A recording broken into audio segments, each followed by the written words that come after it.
Price the Lord. Jesus in my மினிஸ்ட்ரியின் சார்பாக அனைவரையும் வாழ்த்துகிறேன். எலியாவின் 40 நாள் முழங்கால் யுத்த ஜெபத்திலே தேவனாகிய கர்த்தர் 17வது நாளை காண கிருபை செய்திருக்கிறார். ஆமேன், ஹல்லேலூயா. இன்றைக்கு நாம் எதற்காக ஜெபிக்க போகிறோம்னு பார்த்தீங்கன்னா, நீதிமொழிகள் 31வது அதிகாரத்தில் 30வது வசனம் இப்படியாய் சொல்லுகிறது, சௌந்தரியம் வஞ்சனை உள்ளது, அழகும் வீண், கர்த்தருக்கு பயப்படுகிற ஸ்திரியே புகழப்படுவாள். ஆமேன். இன்றைக்கு பார்த்தீங்கன்னா மகளிர் தினம் எல்லாரும் கொண்டாடுறாங்க. கர்த்தர் இப்படியா ஒரு வார்த்தையை சொல்லி உங்களை ஆசீர்வதிக்கிறார்.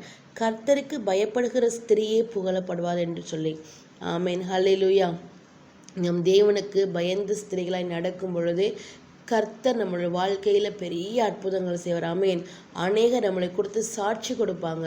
இவர்கள் கர்த்தருக்கு பயப்படுகிற ஒரு ஸ்திரீ, தேவனுக்கு பிரியமானவர்கள் அப்படின்னு சொல்லி. அதே மேல வசனத்தில் பார்த்தீங்கன்னு சொன்னால் 28-29 அவள் பிள்ளைகள் எழும்பி அவளை பாக்கியவது என்கிறார்கள், அவள் புருஷன் அவளை பார்த்து அநேக பெண்கள் குணசாலிகளாக இருந்ததுண்டு, நீயோ அவர்கள் எல்லாருக்கும் மேற்பட்டவள் என்று அவளை புகழுகிறான். ஆமேன்.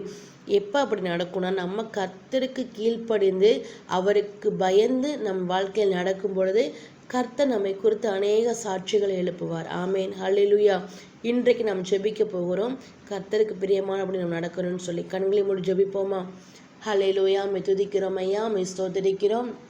இந்த நாளுக்காக, அந்த வேலைக்காக நன்றி அப்பா. அப்பா, இந்த நாளில் கொடுத்த நல்ல வார்த்தைக்காக ஸ்தோத்திரம் கர்த்தாவே. கர்த்தருக்கு பயப்படுகிற ஸ்திரியை புகழப்படுவாள் சொல்லி வாக்கு கொடுத்துறீரே, அதற்காக நன்றி நன்றி நன்றி ஆண்டவரே. உங்களுக்கு அப்பா பயந்து ஒவ்வொரு காரியங்களிலும் கர்த்தாவே நேர்த்தி செம்மையுமாய் அப்பா நடத்த உதவி செய்யுங்க ஏசப்பா. தேவனுக்கு பிரியமுள்ள அப்பா ஸ்திரிகளாய் நாங்கள் வாழ உதவி செய்யும்படியாய் நாங்கள் ஜெபிக்கிறோம் கர்த்தாவே. நல்ல அப்பா மகளிர் தினம் அநேக இடங்களில் கொண்டாடப்பட்டது ஏசப்பா. ஆண்டவரே அப்பா ஒவ்வொரு தகப்பனை பெண்களுக்காக எங்கள் சமூகத்தில் வருகிறோம். எல்லாரும் தகப்பனை ஒரு சாட்சி உள்ள வாழ்க்கையை வாழ உதவி செய்யும்படியாய் நாங்கள் ஜெபிக்கிறோம் ஐயா. உம்முடைய கரங்களில் கொடுக்கிறோம் தகப்பனே. வீணான புகழ்ச்சிகளுக்கு ஆண்டவரே தகப்பனே அப்பா வஞ்சனையான காரியங்களுக்கு இடம் கொடுக்காமல் தேவனுக்கு அப்பா கீழ்ப்படிந்த ஸ்திரிகளாக இருக்க உதவி செய்யுங்க தகப்பனே.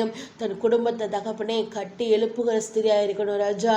வேதம் இப்படியாய் சொல்லுது ஆண்டவரே, புத்தியுள்ள ஸ்திரீ தன் வீட்டை கட்டுகிறாள், புத்தி இல்லாதவளும் தன் கைகளால் இழுத்து போடுகிறாள் சொல்லி வேதத்தில் வாசிக்கிறோம் ஐயா. ஆண்டவரே நாங்கள் புத்தியுள்ள ஸ்திரீ நடந்துக்குள்ள உதவி செய்யுங்க. என் குடும்பத்தை கட்டி எழுப்ப எங்களுக்கு ஞானத்தை அறிவை தெளிந்த புத்தியை கொடுக்கும்படியாய் நாங்கள் ஜெபிக்கிறோம் ஐயா. ஆண்டவரே உமக்கு பயப்படுகிற பிள்ளைகளாக எங்களை மாற்றுங்க, பயப்படுகிற ஸ்திரீகளாக எங்களை மாற்றுங்க சுவாமி. ஆண்டவரே கணவரோட வார்த்தைக்கு கீழ்ப்படிந்தவர்களாய் மாற்றும்படியாய் நாங்கள் ஜெபிக்கிறோம் தகப்பனே. குடும்பத்தில் இருக்கிற எல்லா தகப்பனே சண்டைகளையும் சச்சரவுகளையும் கர்த்தாவை விலக்கி சமாதானத்துக்கு ஏதுவானபடி நடத்துகிற ஸ்திரீகளா எங்களை மாற்றுங்க ராஜா. எங்கள் பிள்ளைகள் மீது கவனமும் அக்கறையும் உள்ள அப்பா ஸ்திரீகளா எங்களை மாற்றுங்க தகப்பனே. அப்படியே குடும்ப காரியங்களை நேர்த்தியாக எடுத்து செய்கிற ஸ்திரீகளா எங்களை மாற்றும்படியாய் நாங்கள் ஜெபிக்கிறோம் ஐயா.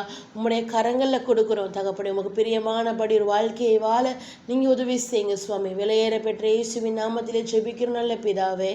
ஆமேன்.